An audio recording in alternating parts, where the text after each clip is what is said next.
Most gardeners spend May replanting the same annuals they bought last spring, the same petunias, the same marigolds, the same impatiens.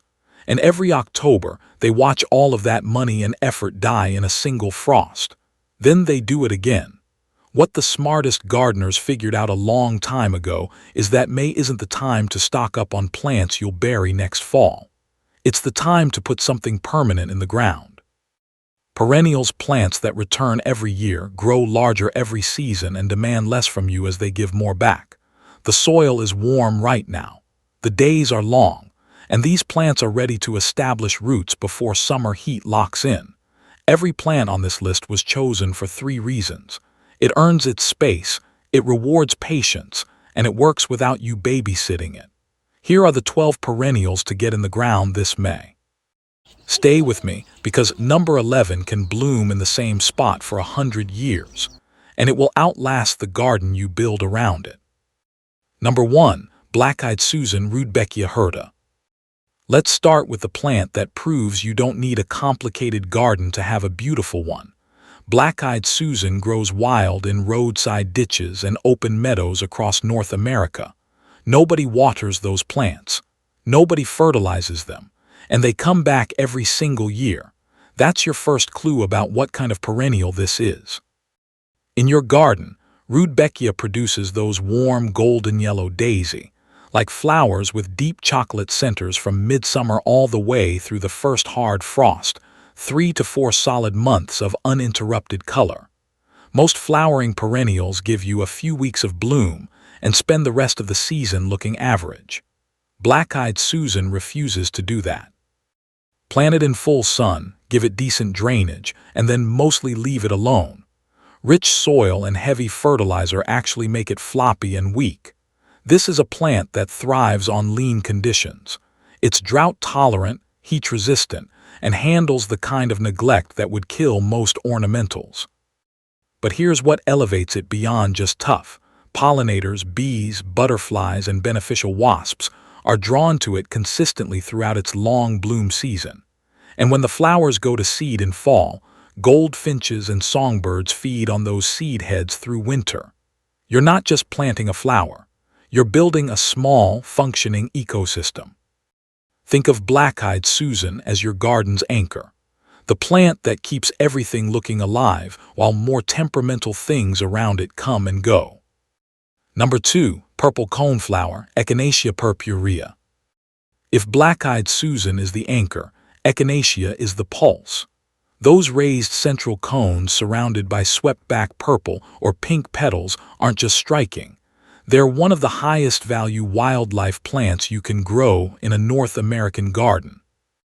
Native to the tall grass prairies of the central and eastern United States, Echinacea purpurea blooms from July through September. During that window, the raised cone acts as an evolved landing platform.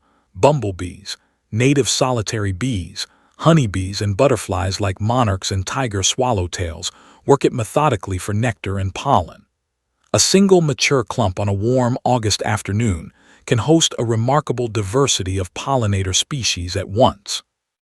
Then, when the blooms fade, something even more important happens.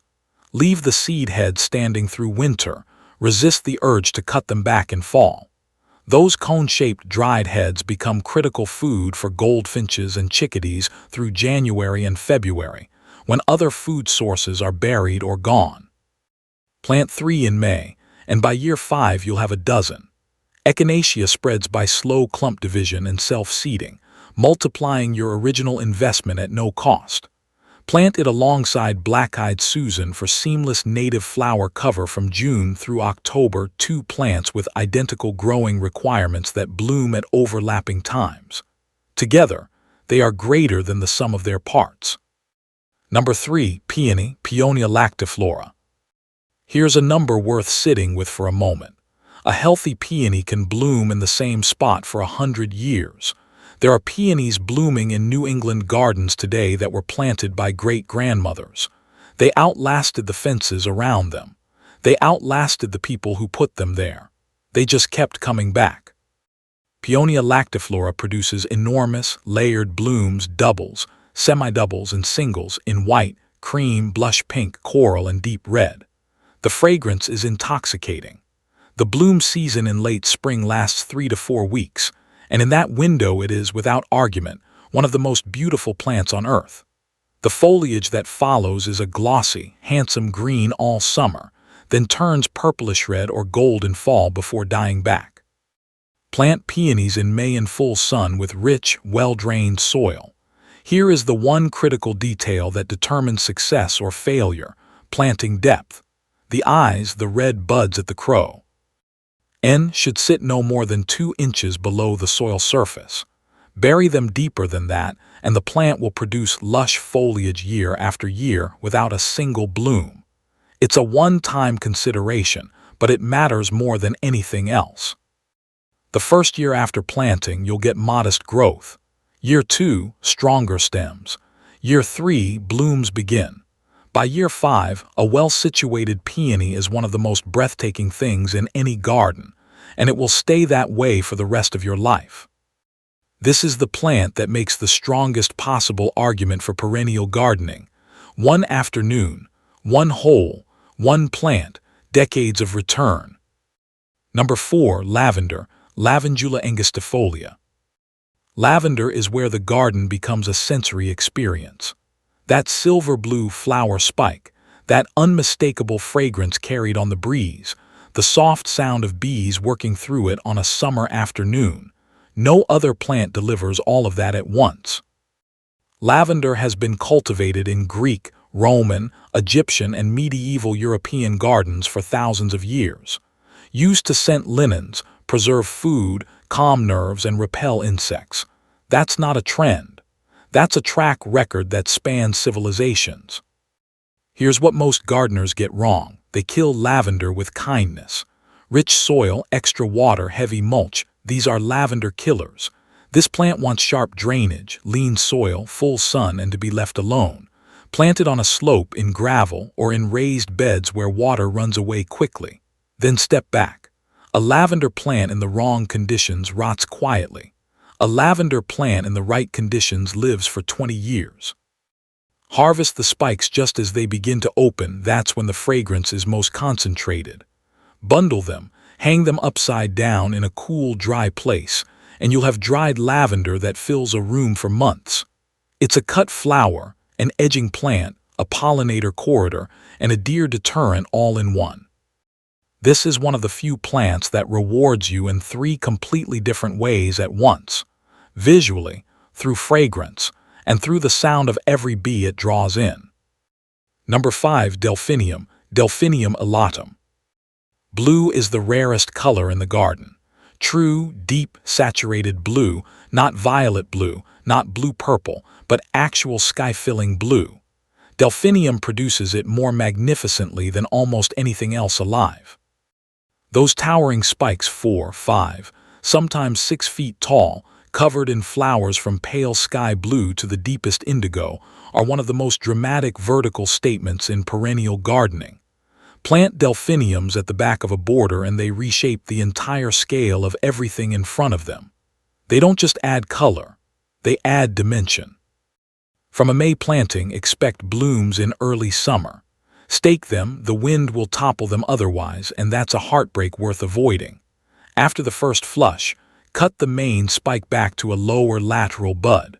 With good soil and consistent moisture, you'll often get a second, smaller bloom in late summer. Delphiniums are hummingbird favorites.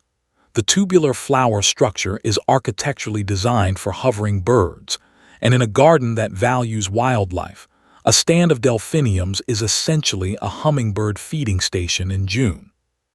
These are not the easiest plants on this list. They want rich soil, consistent moisture, and wind protection. But the payoff is that wave of impossible blue in June. Once you've seen a mature stand of delphiniums in full bloom, you'll understand immediately why gardeners keep growing them. Number 6, hosta. There is a mindset shift that happens when gardeners discover hostas. Shade stops being a problem and starts being an opportunity. Because in those dappled corners under trees where sun lovers struggle, hostas create a lushness so rich and textural that it stops you mid-stride. Hosta species and hybrids produce leaves, sometimes the size of dinner plates, in colors ranging from deep forest green to glowing chartreuse to cool blue-green to gold, many with edges and centers variegated in cream, white, and yellow. There are thousands of named cultivars. Every single one of them is essentially indestructible once established. Plant hostas in May in any spot that receives morning sun and afternoon shade, or dappled light beneath a tree canopy. They will grow there, thrive there, and multiply slowly into impressive clumps over years. In midsummer, slender stems of small lavender or white flowers appear, elegant in their own quiet way and attractive to bees and hummingbirds. Here's the number that reframes how you think about hostas. A well-sited plant can live for 50 years in the same spot. Divide it every several years to multiply your planting, and a single original purchase eventually becomes dozens of plants across your garden, all free, all from the same root. If you have shade you don't know what to do with, hostas are your answer. They don't struggle in those conditions. They own them. Number 7. Bleeding Heart, Lampricapnos specteb. Illies. There is no other plant quite like Bleeding Heart.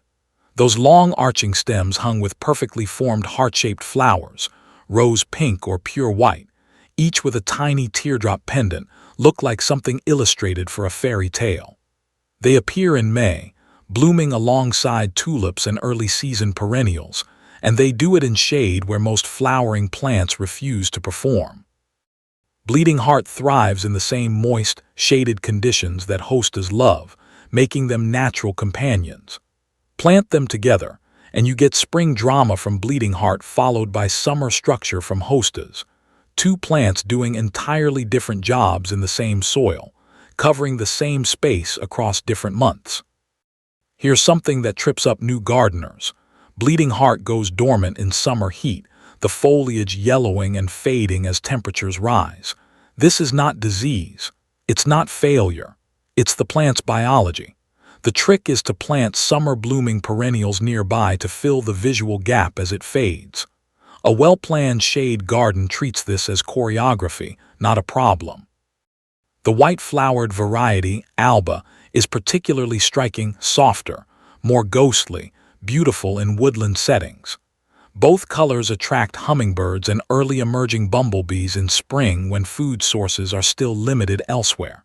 It's doing important work even as it disappears. Number 8. Salvia, Salvia nemorosa. Perennial salvia might be the most straightforwardly useful plant on this entire list. Long bloom season, exceptional drought tolerance, deep blue and purple spikes that complement almost every other flower color in the garden. Hummingbirds visit it constantly. Deer avoid it because the aromatic foliage is unappetizing to them, and it asks almost nothing. Salvia nemorosa and its cultivars, Caradonna, May night, East Friesland, bloom heavily in late spring, then take a brief pause.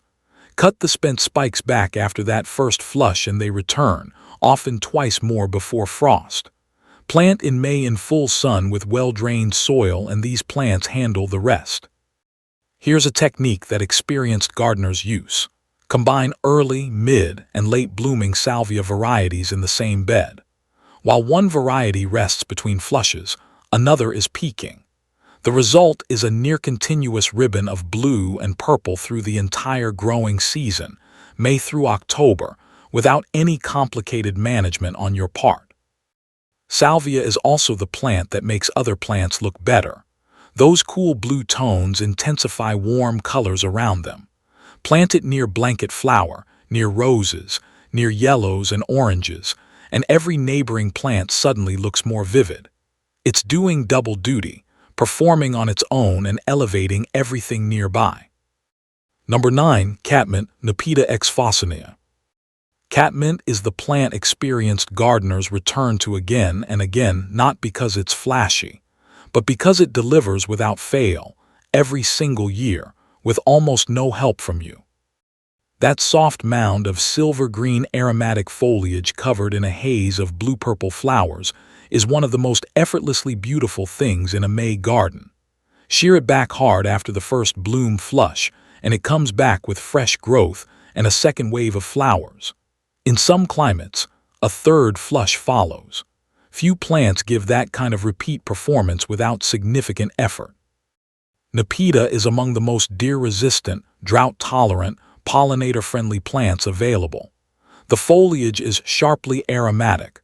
Crush a leaf between your fingers and the fragrance is immediate and cooling. That same quality that makes it pleasant to us makes it repellent to deer and, interestingly, attractive to cats, which is how it earned its name. Here's the design principle that makes catmint indispensable. Those cool silver and blue-purple tones act as a visual reset button. They make warm colors around them look richer. Planted along a path, at the front of a border, spilling over a low wall, or at the feet of roses. It fills gaps, softens edges, and makes the whole picture look considered and intentional, even when it largely arranged itself. Number 10. Yarrow, Achillea millefolium. Yarrow has a history longer than most garden plants on this list. Its genus name, Achillea, comes from the legend that Achilles used it on the battlefield to treat wounds. It has been used medicinally across cultures for thousands of years. In the garden, though, its value is entirely visual and almost entirely effortless. Those flat-topped flower clusters in yellow, white, red, and pink rise above finely divided ferny aromatic foliage from early summer through fall. They cut beautifully and dry even better, holding their color for months in arrangements. Plant yarrow in May in the fullest sun you have, in average to poor soil, and then largely forget about it. Rich soil and extra watering make it floppy. Lean, dry conditions make it thrive. What elevates yarrow beyond its toughness is what happens ecologically. Around it, those flat flower heads are landing pads for beneficial insects, parasitic wasps, hoverflies, and lacewings that prey on garden pests like aphids and caterpillars. A patch of yarrow isn't just decorating your border, it's providing pest control. Yarrow spreads slowly by underground rhizomes and can be divided every few years to keep it vigorous and contained. If you have a hot, dry, difficult slope that nothing else wants to grow on, plant yarrow there. It will cover it, hold the soil, provide months of color, and ask for nothing in return. Number 11. Foxglove digitalis purpurea. Foxglove occupies a category of its own. Technically a biennial, meaning it produces leaves in year 1 and blooms in year 2, it behaves like a perennial through abundant self-seeding that keeps it perpetually present in your garden. Planted in May, and within 2 to 3 years you'll have self-sustaining colonies that drift and naturalize across a bed without any deliberate management. The flowers appear where they're needed, filling gaps, providing height, surprising you with their placement. It starts to feel less like gardening and more like collaboration. Those 4 to 6 foot spikes covered in tubular flowers, cream, pink, lavender, and white, each interior spotted with contrasting markings, are among the most theatrical blooms in the garden. They bloom in late spring through early summer, exactly when vertical interest is hardest to find. Foxglove is also a critical plant for bumblebees.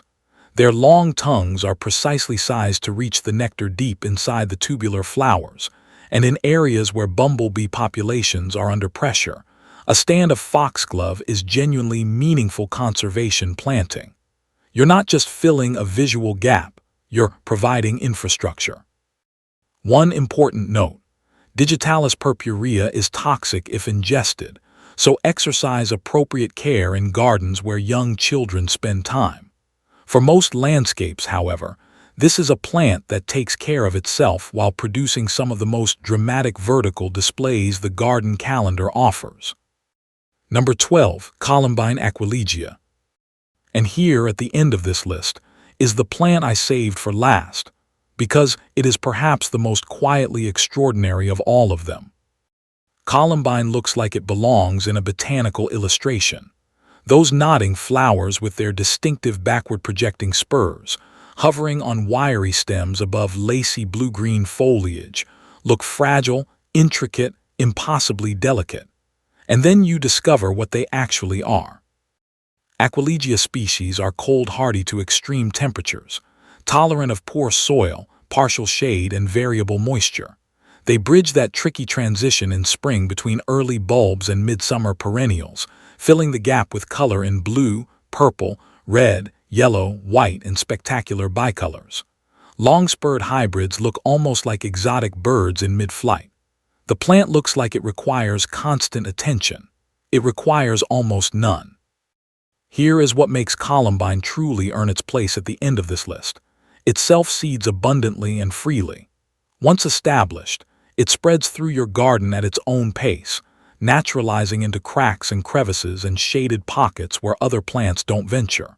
And because it crosses readily with neighboring varieties, the colors shift and evolve with each generation, producing combinations you never planned and couldn't have bought.